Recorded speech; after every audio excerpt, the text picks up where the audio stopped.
Starting to the top of the map, we have the Protoss player for Team Axiom-Acer. They are down 0-2 in the match already. This is Axiom Crank. Axiom Crank, the leader of his team. He needs to man up now and take this game, or everything is gonna look really grim. They would be at an 0-3 score. Starting to the bottom of the map for Team AZUBU, the Terran player who played mech the last time against Protoss. It is AZUBU Supernova. And look at this Keller. He's going for a proxy. He's actually going for a proxy. He's doing a double 11-11 2 barracks proxy. Oh my god. You know, we talked about crazy strategies that he could put out there. He said himself that he has so many strategies that he's currently preparing.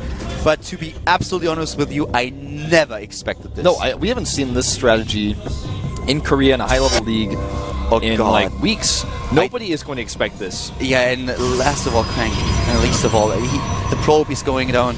He's going for the scout. Will he see that? No, he won't. He will see it when he's in the main base. Oh my god! Oh, this is terrible. And not only is he doing this, but it's also, of course, a gateway scout, not a pylon scout. And it's the gateway probe that was even building the gateway so far in the main base, so even more seconds delayed. And every single second counts in defending against this type of strategy.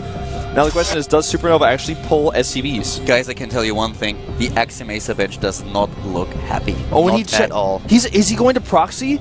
If he goes to proxy, he's not going to scout at all. Oh my god. He's not going to scout at all. Okay, so he does go down to proxy. And this is not going to be good, and he's not going to see the SCV pull. There is an SCV pull, and he waits because he knows that there is absolutely no scout. This is the best way that Supernova could play this. It couldn't be and I better. see no way Crank holds this. He's skipping the Zealot. He is skipping the Zealot. There is no way in hell he is going to hold this build. He has absolutely nothing. No chance. Here come the SCVs. He might just Here leave come it now. the bunkers. And ladies and gentlemen, he cancels the Stargate. He goes for the Mothership Core. This has to be game. It would be insane if Crank holds this. He's trying though. And here come the Marines. Here come the SCVs. The Harvesters are fighting. Supernova. Can he pull this off? It looks like he will. It looks like it's already over. The SCVs have more hit points than the probes. The probes are not mining, and that is going to be all she wrote. The Mothership Core is out, but it's going to be down in seconds as soon as it's targeted. The Stalker comes out here as well to try to help. He's got the probes coming from behind, but there's no way. He does take out one of those Marines, but the bunker does complete. Oh, and actually, two Marines, three. He stops all of them except for one, but the rest of the Marines are already moving in. Here are two of them already. We still have the Harvesters there. And this is looking worse and worse for Crank. Another Marine is in. The Mothership goes down. GG! And AZUBU is down 3 games. Supernova with a proxy build. Supernova. You gotta be kidding me. He gets a build order win here, but you know, it was a great build. It's not something that he expected. Crank did not expect this at all. And AZUBU is on fire right now, 3-0. And Supernova just makes it look easy. Crank goes to the proxy. Oh god, Crank, I feel so sorry for him. We said it early, he's the one who... Oh my god, that poor guy. And the thing is, this build by him is so smart because it's a build that was so obvious and so common for a while that nobody would have expected him to proxy there. If Supernova played a straight-up game, he probably wouldn't have even scouted there. So the build choice is so smart, but he's so crushed here. This is actually purely unluckiness that he lost in this game because he played a build that was blind against a player who oftentimes doesn't. This was a build order loss, plain and simple, and I really pity him there. I feel really sorry for him. He put so much pressure on himself, and the entire team is crushed right now. I mean, just look at them. They dominated this season. They did. Nobody could really stop them. They lost one match, and that was it. And now suddenly they are down 0-3. The momentum is exploding. It's flowing for AZUBU right now. You know, you start things off simple as a player you expect to win. Someone comes out, eats the tuna, and then Innovation loses. And you've got Ragnarok, who's like an up-and-coming player doing well in the GSTL. He wins. Supernova, you never know what Billy's going to do. Right now, if you're AZUBU, you're like, everything is going according to plan. It's not only that they lose, it's how they lose. I mean, Think about who's coming up next. We have Alicia, he's going in, but he knows what happened already. He knows how unlikely it is that they win now 3 games in a row and then the ace match. It's doable, but they need the mindset for that. And just now, their captain was actually crushed by a double 11. It looks like AZUBU can do whatever they want right now, and they're going to win the games. Yeah, that's what it looks like, and that's how they're feeling, I'm sure. When you sit in the booth and you play a game like that, you actually play, you know, some of the best games you have to play in your life. When you're in the right mindset, when you're in the zone, you're going to play the best games possible. If you're in the mindset of, oh my god, all the pressure's on me, then sometimes you're going to make mistakes.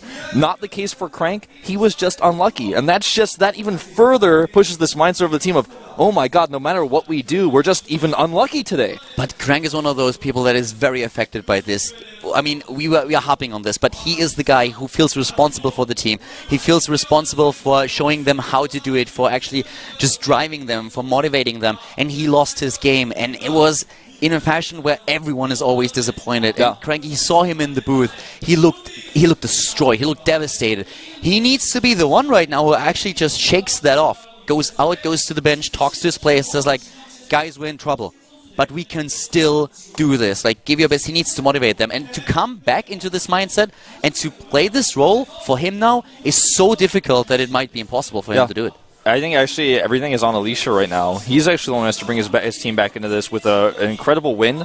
And of course, it's not just him, because if he loses, then it's all over. Not only does he have to win, he has to win with confidence to come back and high-five that team bench and say, guys, we can do this. Yep. And Alicia's not the coach, but I feel like right now he's got to be the motivator, because looking at Crank in that booth, I don't think he's going to be the one. It's all up to Heart, Alicia, and MMA. Those are the 3 players that are currently left for Axiom-Acer, and they all have to win their games. 2 Terran versus Zergs and a Protoss versus Terran. That's what we're going to see right now.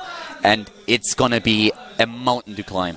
It's going to be like several mountains in a row. This is like, oh it's like my climbing god, a mountain range, and at the end you've got Mount Everest. Think about how many people actually went into this and were like, yeah, of course, Axiom-Acer is going to win. They dominated the season. They won already twice against AZUBU. Of course they're going to do this. 0-3. 0-3, and this is what nobody expected to see. This is insane. Especially innovation going down like this. Yeah, innovation goes down, your captain goes down, and everything is on Alicia's shoulders first and foremost right now. I really feel like he's got to win this game with the confidence. Yeah. He has to go and high-five that team bench and say, guys, we will do this. Do not be shaken. Do not be stressed.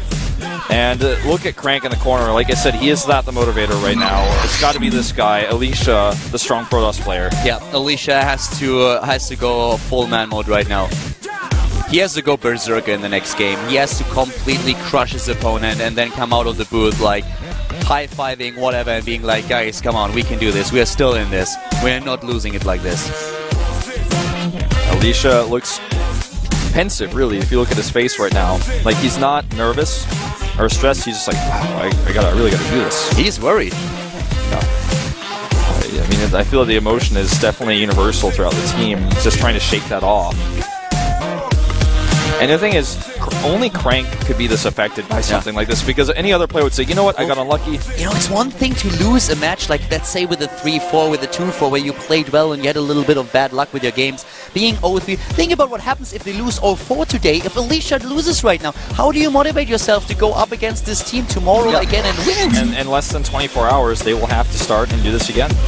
What did people talk about before? They were talking about the elimination system tomorrow, and how do you beat Innovation? Well, we just saw how you beat them. You send Ragnarok out against him and let him play a good game, let him play a good start. Innovation is beatable. Suddenly, the myth around Innovation in the Team League, where he was just not going down, not losing games, is gone, and that will make so many players on the AZUBU bench feel really confident. Yeah, it's absolutely, you know, if you're on AZUBU, if you're an AZUBU fan, you're basically saying, this team looked immortal, but they are definitely beatable. We can do this, and I think we will do this today. Don't forget, guys, we're going into a 5-minute break, so spread the word, tell everybody to come to GOMTV.net. See you guys in a few.